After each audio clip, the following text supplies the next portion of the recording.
Hey guys, welcome to the pod. The Pea Pod. I'm Ladle. And I'm Peace. And I'm Thomas, and we got a full ladle of peas just for you. So let's get to it. Good enough. I thought you were going to whisper the line for us. I was gonna, but then I thought that was a joke. What was that? You just psyched me out? Yeah. Okay. Today we're talking about lost arts, lost things that people did back in the day, if you will. Back in And doesn't my even need day. to necessarily be that back in the day, just No. something that we wished things that we wish we had seen be carried on. So Yeah, or things that are just becoming decreasingly popular that we would like to see revived a little bit. Thank you, Some CPR. GPT, for administering this idea, by the way. Really helped us out. Anyway, so Moody has a strict policy against that. I know, for assignments. Do you have anyone in your mind, or do you want us to go first? I Stir would your love brain for you guys to go first. I Great. thought of some, but your guys' were way better. Okay, I'll start, unless you want to start. Ladle. First of all, I would like to talk about skills of working around the house, or general skills of just life. I feel like because technology has become so prominent these days, there has been a lack of common sense and a lack of ability, Preach it, sister. lack of ability to do basic tasks. Yeah. And people just are like, oh, I can hire somebody to do that now, instead of just kind of roughing it and being like, you know what, I'm just gonna go in and figure it out. And I wish that there was more of that, because that's how I like to work, is like, that's broken. And that's Guess how I'm you just were gonna do raised, it. isn't it? Yeah, That's how. yeah, is that that's how how your my household mom worked. That's how my mom does a lot of things. My dad was working a lot, so I don't feel like he did as many projects around the house. But when he did, it was like his own thing. It's like he didn't consult people, and neither did my mom. We just kind of do stuff, and it works out sometimes. Yeah. Hence why our project this past weekend was such a struggle. Because, yikes. But it's resolved now. So, but general house skills like plumbing, I feel like everybody should know a little bit about how they're plumbing, electricity. You know, these kinds of things that people used to know what they were doing. For bigger projects, obviously you'd hire a plumber or electrician, but now these plumbers and electricians are rich because they do everything. Nobody knows how to do the basic things even anymore. Right. And they're just like, I'll just call a guy. It's like, why? Yeah. You could do that in your own home and take 5 minutes. But sure, call an electrician. Spend your money. So, good for the tradespeople, bad for humanity. That's certainly how I was raised as well. And not even necessarily raised, that's just how I was taught, because my dad is a Renaissance man, and I don't even know if Renaissance man is the right word. He can just do everything. Yeah. And really good at doing everything, and particularly car mechanic things, because he was a transmission mechanic. But I mean, the room that I live in when I'm at home was built by him, drywalled, Was it an extension? No, so in my basement, there is a section of the basement that my parents wanted to turn into more of a living space, and then a section of the basement that they wanted to turn into a room, particularly for me.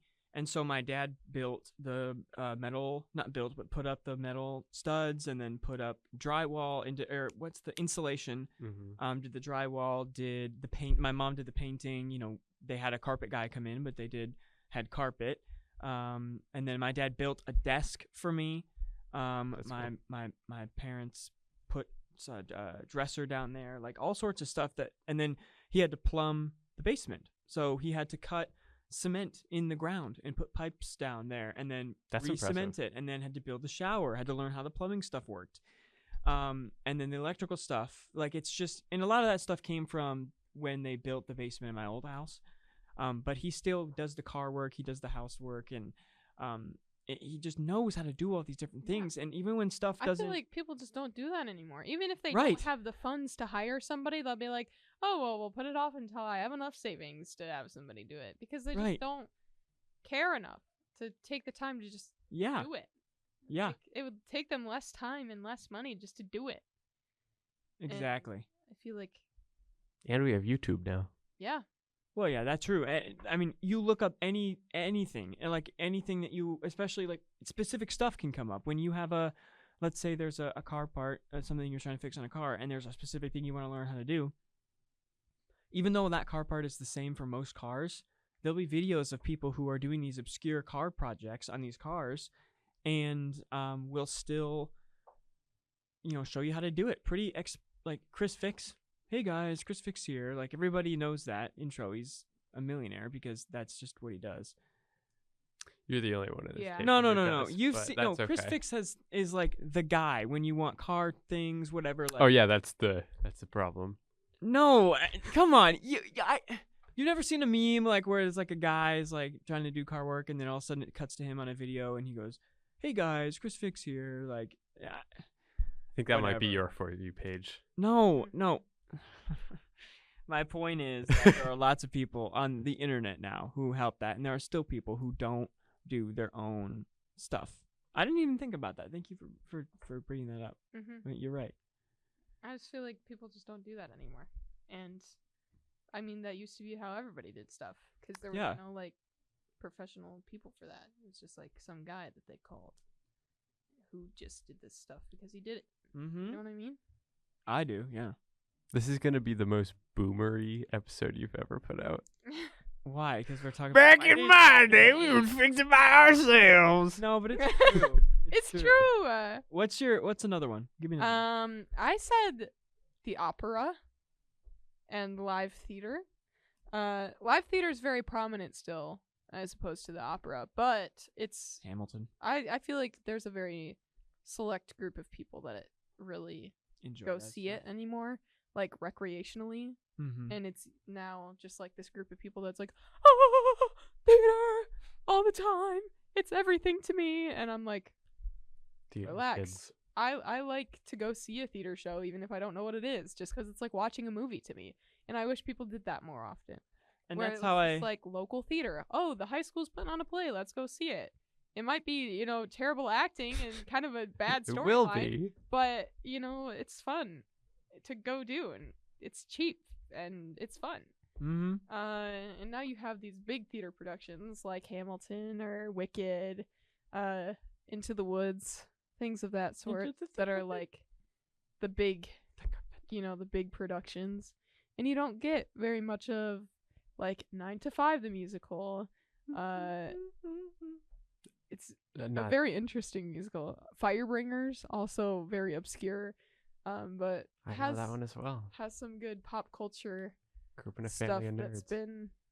been brought into our short attention spans of TikTok and Instagram Reels and things like that. There will be clips of things from those musicals, but people never really know what it's from. They just know the song or the dance or whatever it is. You know what I mean? I do. And I wish people would go to see those things and give those people credit. So, tell me about the opera. Why? What? I think Help me. the opera is just like people who have this insane talent. Singing in an operatic way is like so challenging. Okay. So you go to see the skill Yes. on display. Okay, that's Absolutely. fair. Yeah. And a lot of times it's looped into like some sort of theater production where it's like the opera singer is like, the main event, but you also have some other acting things going on, which I enjoy. But it's just like, people used to have those little glasses and like watch the opera from the balcony, and I don't know, we don't have anything like that anymore. Everyone's just like, well, use your eyes. Like, yeah, but Go to the I movies. could have cool little glasses. Or they're like, oh, opera singing is just not like pleasant to listen to. That's how I feel. That's how I feel. Which I think is terrible because, like, Dr. Hassler, who is a voice professor on campus, she sings in the Chicago Opera frequently. Really? Yes. And her students go to see her often and things like that. And but it's super cool to hear about from her because she's like trained for that and can sing these insane notes and like do these insane things and sing in different languages and just like all this stuff that's like not typical. You know what I mean? And I think that's impressive. And there's enjoyment in other people having those technical abilities. Mm-hmm. Like it's like going to see the symphony for us. Like not a lot of people enjoy to do that because Oh, but I do. yeah, That's exactly, That's because my version of it's it. a show of technical ability and it's it's just something that you understand further. And I feel like people just don't take the time to understand those things anymore and therefore they don't enjoy it. I suppose you're right. I like exposing myself to things that don't require instant gratification, and it's also just because I enjoy that sort of music, the symphony that is. Mm-hmm. And so I guess I can't say that it's totally different from me and the opera, but it's just that I feel like the symphony is something that you can go and I don't know. I'm just not as partial to listening to an impressive voice. I'm more partial to listening to impressive musicians. Right, or because you're a musician yourself. You're not a vocalist per se. yeah, but it's just You've never been trained in that, and you don't know, therefore, the technical chops that it takes to. But I do perform understand those that it takes an incredible amount of technical chops. I can't put my finger on it. I couldn't tell you those technical chops exactly, but I could tell you that I know that's impressive, and I know that that is something that I certainly couldn't do. And I don't want to say I don't admire it, and I don't think it's cool, or I don't think it's impressive or anything like that. But I don't find a lot of enjoyment listening to that. And I know there are plenty of people who say the same thing about the symphony. Like people don't like listening to symphony, which I don't blame them for. I just wish that I had that. You just raise your hand. I have a hard time with it. Well, Well, mostly just because I don't listen to that type of music. Yeah. So like I'm gonna go and it's gonna be something totally new to me. And then also, I don't play the violin. Yeah. I don't play the French horn. But I can appreciate when something is really phenomenal. I'm gonna have to go a lot more out of my way to appreciate that. Like I went to a Korn concert. Oh yeah. A couple weeks ago, and that is not my style of music. So it kind of felt like, if not the exact opposite, still like going to the symphony, where it's like I went and I appreciated the music and I thought it was a lot of fun, and I also still don't really get it. Wouldn't choose to do that. Exactly. Kind of And that's thing, exactly how I yeah. feel about the symphony. I also feel like you never see choral music performed anymore, just on its own. Like the chorale on campus does because that's what they're for, but I feel like you don't really see very many choirs that, like, there's a Chicago Symphony, there's the Chicago Opera, there's, these things, but there's no, like, Chicago Chorale. Like, you don't go to see the chorale anymore, and it kind of makes me sad because I sang in a choir when I was in high school, and I really loved it, and I love the sound of listening to other choirs as well, because especially when they hit certain harmonies or, there's, like, a dynamic change and they can execute it so perfectly, it's very pleasant. And what? Keep talking. I'll show you. And it's one of my favorite things to listen to is a choral performance, but you don't see that anymore. I'm really curious what he's about to also, show us. I also have no idea where he's going with this. Have you ever been a part of a church that has a choir? I'm not. Okay. I mean, have you been? No. Never? Nope. I wish, but I have not had. What in the world? I don't know. Oh my gosh. Not the meme.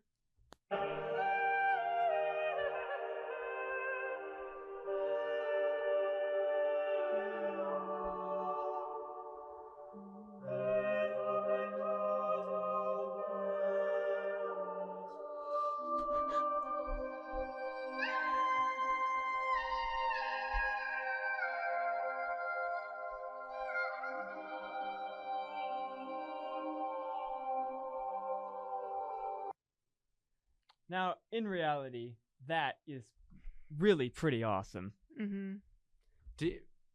That was a balloon? Yeah, full of helium. It was a And balloon full of helium. That's how he. Okay. That's a really old. Yeah, it's rather old, but You should that's do a what whole I think of podcast when I on think helium. of like that. that I like that. Believe it or not, I found that pleasant. So if I could see choral music like that more often, I would do it Yeah, exactly. I feel like it's because I find that pleasant. right, but it's not something you see like ever anymore. Mm-hmm. You see the symphony, but no chorale. Brendan, chorus. have you ever been part of a church that has a chorale? Has like a Church choir. church Yeah. choir. I went to a church that had seating for it Okay. behind, But they I didn't use it. I don't think I ever attended a church. I mean, I'm sure I've been to a church as a younger kid that did do that, but I never like consistently went to that. Mm-hmm. Behind the curtains in Tory Gray, is that It's a wall. choir? Oh, okay. Oh, There's a up, choir up? loft. Yeah. There, in front of the curtains there at the top are Yeah. that's for seating for choir, yeah. Okay. and they're going to use that for Founders Week. Founders Week, yeah. Okay. Yeah, The I'll be orchestra, here. orchestra will be on stage. I'll come see Matthew West. Yeah. Of course you will. I hope you all do. That'd be fun. Anyway, next on my list was textiles. So crocheting, knitting, quilting, etc. Crocheting has made a huge comeback. Mm-hmm. And a lot of people are wearing their own crochet items these days. However, I'm like, what happened to knitting? Does nobody knit anymore? I guess Do I don't know the grandmas difference. even knit I don't know the difference between knitting and like what Abby does on stage, where like when we're doing candlelight carols, She only has she'll- one needle though. yeah, but she has like the Crochet? big. She's got the big things that kind of Yeah. go like that. Is that crocheting? Yeah, is that she knitting? crochets. Okay, I guess I don't know what the To my difference is. knowledge. How knitting is. 2 needles. Tiny ones. Knitting. Like a cartoon grandma. Yeah. That's what. Oh, okay, gotcha. And then crocheting is the hooked. Yeah. Single there's a needle? hooked Big single plastic needle, and they like kind of- Yeah. Okay. I guess I don't know how knitting works. I've never seen anybody sit in it, so maybe My you're right. grandma knits. My grandma, on my dad's side, knits. Oh, But she doesn't do it as frequently as she quilts. That woman is always working on a quilt, Quilting is Mhm. crazy. which I admire greatly. And every time I go to her apartment, she has a wall. Actually, now that she's moved, she has an entire room dedicated to her quilting. And the room is covered in quilts, and the shelves are full of quilts. And she doesn't know what to do with them. She'll make herself like little decorative things to hang around the house, and then after the season is over, she'll put it away and never get it back out again because she makes a new one next year. How long does it take for her to finish a quilt? It depends on the project. So right now, she's been working on the quilt that she has for a few months, I want Okay. to say. But I don't know really how long it takes her normally. I Quilting would is say, so intense. yeah. And I want to learn how to do it because every time I go to her house, I'm like going into the quilt room and I'm like, ooh, this one's nice. I'll be taking that home with me. But like the quilts on my bed at home it covers a queen size bed. She made that one. And it's awesome. And the best thing about quilts is that in the wintertime they keep you very warm. In the summertime they keep you very cold. how does that work? I don't really know. But it's cool. And yeah, and I have several others. I have smaller ones that are meant to hang on the walls and things like that. But I just enjoy quilting. I feel like nobody does that other than my grandma. You're probably right. You I know don't what I know mean? anybody who else. I who I does know a few quilting other like that. grandmas. Yeah, it's a who very quilt. grandma thing. It is. But, that used to not be just a grandma thing, though. Back when they weren't Think about grandmas. that. Think about that. The young women used to be taught how to do these things right out the gate. And now they're all grandmas. And now they're all grandmas. And women aren't taught to do those things anymore. Neither are men. Though That would be never an really interesting traditional. switch if it went That- from women learning how to To now all all the grandpas. men All the know men how. make the clothing. Yeah, and then in That's how they get 60 the years, old all the grandmas. grandpas will be quilting. Mhm. Yeah, but I don't know. I just think making clothes, making like blankets or bed sheets or whatever it is, I think it's cool, and I wish I knew how to do that. And people just don't really get into that anymore, you know. It's a girl on my floor that crochets all the time. That's so cool. And Jalen puts out a new like thing every other day basically. She made me an elephant for my birthday, and now her mission is to make a crochet animal for everybody's birthday on the floor. And so she has like them. I feel like she has a few stockpiled already that are like done. But she made like a little pig to put in our lounge. You know, And she made a horse to put in our lounge, and like all this stuff. The pig got stolen. I want her to make a pea. Oh, I should ask her to do Make that. her pea. Make a pea. Make a pea Pea pod. pod, if you will. Anyway, that's my I'll list take a of pig. things. Well, that is all that I have. And then I had the thing about the symphony, and then I think I had going outside a lot more. Just being in, not just even nature, just being outside. Yep. And not necessarily that inside is bad, but just not on a technology, but outside enjoying and being bored. Boredom is stink sometimes, but I think not enough people, just sit there with your own thoughts and just be bored a little bit. Don't torture yourself, but just be not always hitting the dopamine all the time. I don't know if that is right or not, but there you go. Yeah, maybe somebody will create something new because they've been bored and they actually have time to think about things. Exactly. All right. Well, that wraps up the week, and we will see you next week with another very special guest. This time, a professor. So stay tuned for that. And we will see you then during Moody's Founders Week, which is a conference that happens every year. And you should tune into that as well for some good Moody content. And we will see you next week for another Keeping Healthy Ladle of Peas. Bye, guys.